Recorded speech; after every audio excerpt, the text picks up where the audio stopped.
Australia with all of the insects and mites and snakes and kangaroos, all of the different animals, and every animal in that country can actually kill you. Today, an Estonian man reacts to Geography Now, Australia. And respect to you, my friend, if you live in that country, because I know how dangerous it is. I've seen the videos of bananas that have spiders in them and they crawl out and like they take over your house or something. It's crazy what you have there. Before we go, I will name you 3 Patreons. My channel relies heavily on patrons, my friends, so I will do this in every video. We have Ernest Blackwell. Ernest in Estonian is pea. So, pea, the green pea that you eat, not pea, the yellow one. Well, Mr. Blackwell, thank you for supporting the channel. That was a weird connection. We have Brian Murphy. Thank you, Brian, for being such a generous person. Finally, we have Chris Hardcastle. Thank you to you also, Chris. If you like my videos, please become a Patreon. The link is in the description below. Alright, my friends, let's see what they do in the land down under. Alright, everybody, let's just all get it off of our chests. Koalas and kangaroos, boomerangs, didgeridoos, Sydney, Melbourne, Uluru, crocodiles, cockatoos, everything that will kill you, shrimp on Barbies, that's not true, that Vegemite stuff that tastes like poo, coral reefs and platypuses, platypi. Yeah, it's true, everything wants to kill you, truly. In Australia there's so much wildlife and most of it is poisonous. Also, Vegemite is from Australia, because Vegemite, I've tasted it like once or twice in my life and it's horrible. I think it's made by Satan. What's the plural of platypus? Alright, now let's actually learn about the freaking country. It's time to learn geography now! Hey everybody, I'm your host Paul Barbato. Today's gonna be Australia. You know the drill, let's dissect the flag. The Australian flag has a blue field with a Union Jack on the upper hoist corner to represent all of the British territories, all the ex-British territories, most of them, not all of them, most of them have the Union Jack. Canada doesn't, but it's everywhere.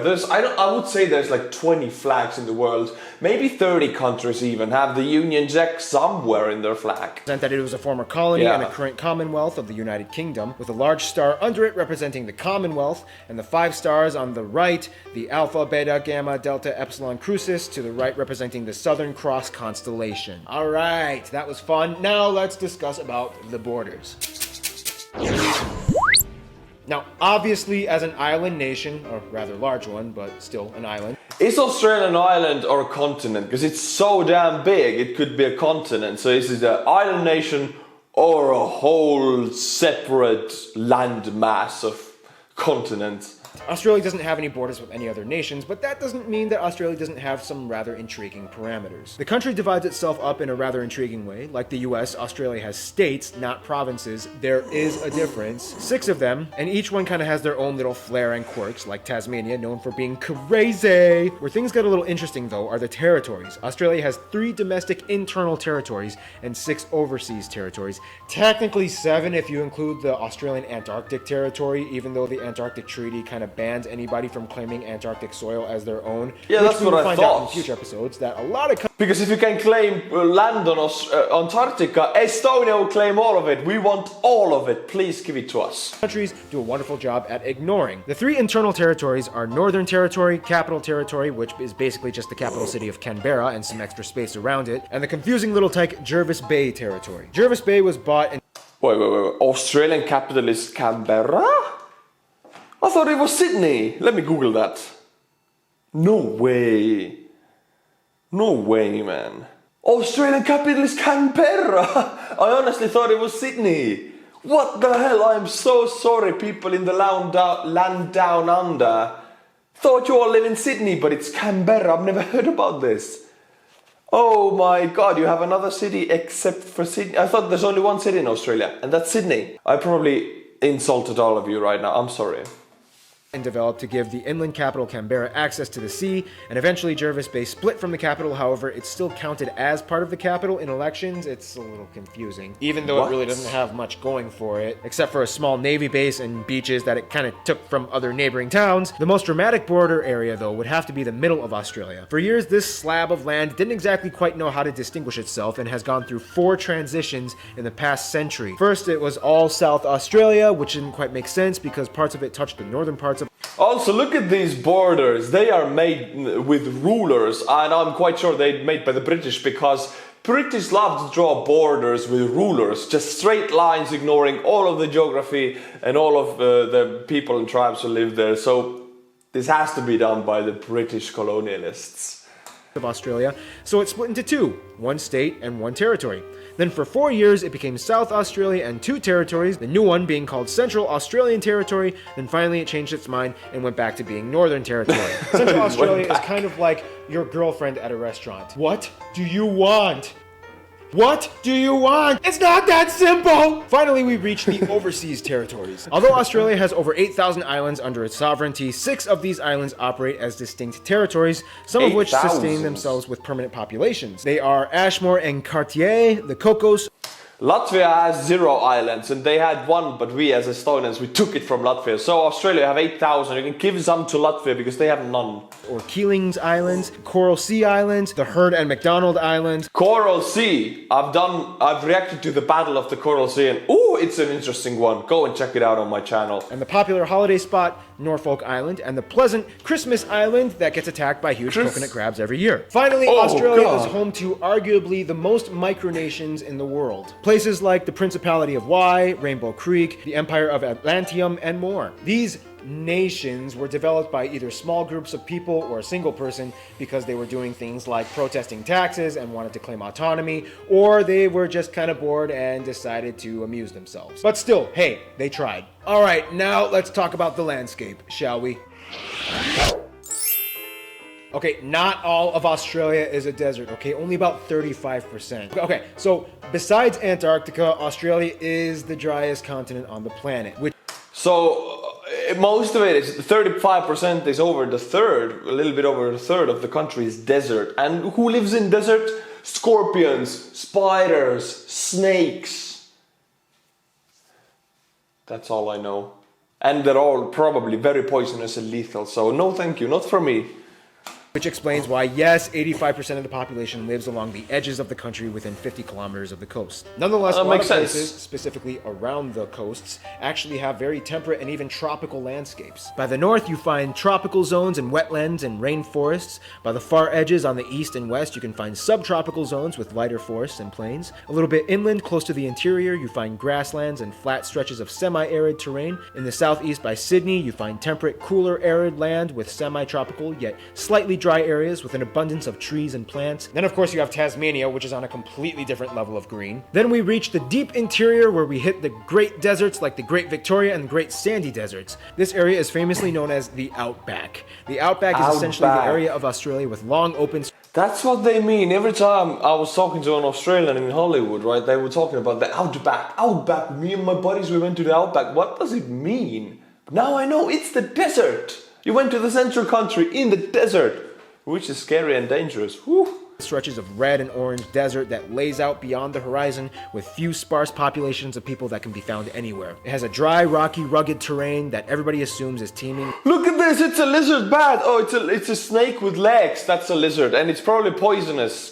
Kill it before it lays eggs. With a variety of poisonous insects and reptiles. Ooh. And, well, I mean, it kind of is, but still, there's more to it than just that. Oh, and don't forget Lake Hillier, that strange lake that is mysteriously naturally pink for some strange reason that baffles scientists. Now, if there's one thing that really epitomizes Australia, it would have to be its world-renowned beaches and coasts. People flock from all over the world just to enjoy the beautiful, pristine atmosphere of a real, authentic Australian beach. Just remember to put on your sunscreen, though. Australians actually kind of have a joke where they can tell who the ignorant tourists are. It's usually usually the ones who think they'll be totally fine sitting out in the sun for more than 20 minutes. Skin cancer rates are actually exceptionally high in Australia, and the population has acknowledged the precautions that they need to take. Now, we all know that Australia is home to some of the most unique and curiously distinct animal species in the world not found anywhere else. However, Australia is also known as the home of many feral species. Australia has over 50 invasive species that were brought over to the land from areas mostly in Europe, and over the course of nearly 1.5 centuries have bred and spread like wildfire all over the country. Animals. Oh no, we have a lot of rabbits. Oh no, oh, it's so dangerous and cute at the same time. But yeah, I'm joking here, but I know how dangerous it can be actually. And war against emus that they lost. But yeah, emus, the birds, they took over Australia and they still haven't won against them, I think. And the war against kangaroos and the war against rabbits, and you know, they have to war against a lot of animals because there's so many of them. Like the European rabbit, red fox, water buffaloes, goats, pigs, even camels, and worst of all, the famous cane toad. They've all gone wild and have cost the Australian government billions of dollars in environmental damages and maintenance. Yeah, I don't really know how to transition into the demographics from this part, so here's demographics. Billions of dollars of damage was done by toads. Can you imagine? So many toads that they cost you billions. Whew. Damn, the toads are powerful in Australia. Today, Australia has a population of about 23 million people. Well, now, not to that many much. outsiders, Australia is kind of known as the place where the British sent their prisoners. First of all, that's rude. Second of all, that's only like kind of half true. Yes, during the early years of Australia's colonization from the UK, droves of convicts were sent to penal colonies in Botany Bay, which is now in present-day Sydney. Over 165,000 convicts, about 25,000 of which were women, were sent over the course of 80 years. Although the British weren't the first ones to discover Australia, it was actually the Dutch. As they came, they named the land New Holland and the adjacent island next door, New Zealand, after the province of...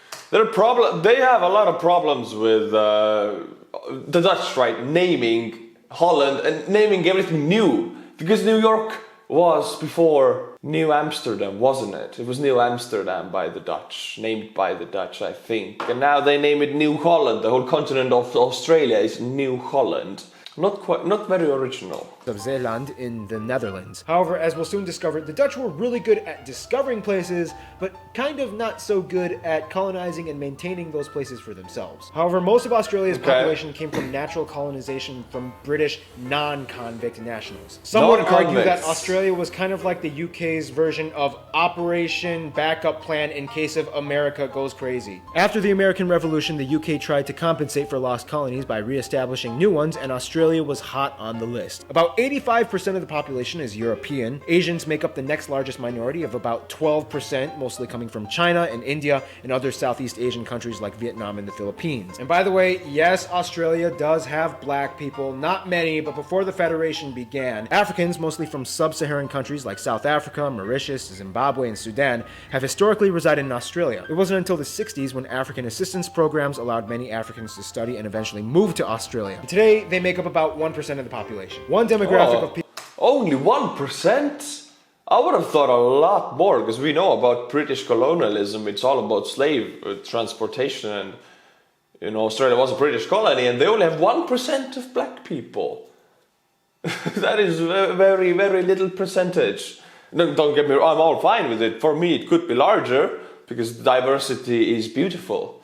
But it's 1% only. People that commonly gets overlooked, though, would have to be the native Australians, commonly known as Aborigines, which make up about 3% of the population. Aborigines are a very unique and distinct people group that come from hundreds of different tribes, each with their own language and dialect, spread throughout the north, south, and central regions. Today, Aboriginal rights are a huge hot-button topic in Australian legislation, and about 22% of the land of northern Australia is Aboriginal-owned. In 2013, Aboriginal groups actually banded together and decided to kind of make their own little state called the Murrawarri Republic, independent from Australia. The Australian government though, doesn't really recognize this claim and just kind of brushes it off with a meh, as long as you don't cause a civil war attitude. Well, as you can see, a lot of people have come to live in Australia, but now let's see how Australia interacts with the rest of the world. Australia is, let's just put it very simply, a very popular country. If this was high school, Australia would be on the top of the social ladder, hands down. Everybody knows something Not with these glasses, man. Not with these glasses. about Australia. When it comes to friends, though, Australia not only goes for the cool kids, but also the strategic ones. Of course, Australia gets along with many of its Asian neighbor nations, specifically China and India, as large numbers of people from those nations live in Australia, and they do great business with them as well. Australia gets along pretty well with the islands of Oceania, except Fiji. In 2006, Australia refused to back up a military coup that overthrew the government in Fiji, and since then, things have been a little weird between the two countries. In terms of their best friends, though, of course, New Zealand would have to rank in the top level, and they are basically like siblings that share a very similar culture, language, and histories as former colonies. Where are the Maori people from? Maori, you know, who do the war dance. We did the war dance in theater school, Maori war dance, but I don't remember where they're from. But I've studied the dance. We all had to do it to get, you know, our energies flowing.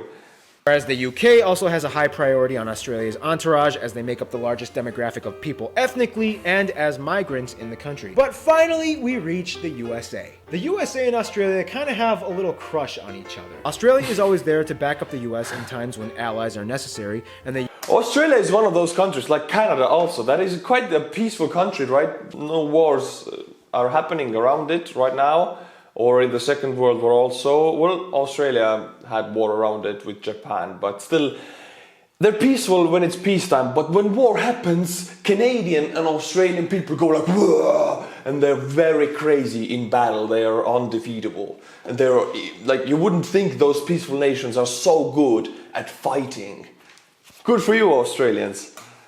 The US, well, I mean, we Americans, we just love Australians. We love their accents, we love their culture, we love their accents, we love their spunky Australian attitude, and we love their sexy, sexy accents. Almost any Australian that comes to the US is immediately loved and welcome, even if they are slightly sociopathic. One sentence with that accent and we are smitten. We love you, Australia. In conclusion, Australia is just, everybody loves Australia. I love Australia, right? It's cool, it's fun, it's on our side, but I have a problem with poisonous animals, poisonous snakes. It just doesn't have to be poisonous. If it's snakes or spiders, I don't like them even if they're not poisonous. So if you're living in Australia, respect to you for just surviving that country, man. It's so dangerous. A spider goes pop and you're dead. Just like that. My friends, thank you for watching. Thank you for sharing this lesson with me. Now we know more about Australia. We're gonna do more countries by geography now. They're an amazing channel. Link in the description below. If you like these videos, my friends, please become a Patreon. That is also in the description below. And as always, until my next video, stay cool, my friends, and bye-bye.